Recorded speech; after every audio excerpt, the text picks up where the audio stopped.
Hello everyone, क्या हाल चाल है आप सबका। गाइस नहीं जी, मेरे फेवरेट प्रोडक्ट्स जो हैं वो रीस्टॉक हो चुके हैं।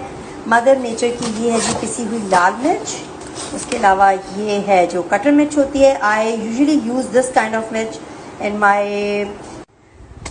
ये इनकी जी सॉल्ट की पैकेजिंग है। ये आपको बॉटल्स में भी मिलते हैं। इनके क्रशर्स भी बहुत अच्छे हैं जो आप लाइव ऐसे क्रश करके अपने खाने के ऊपर डाल सकते हैं।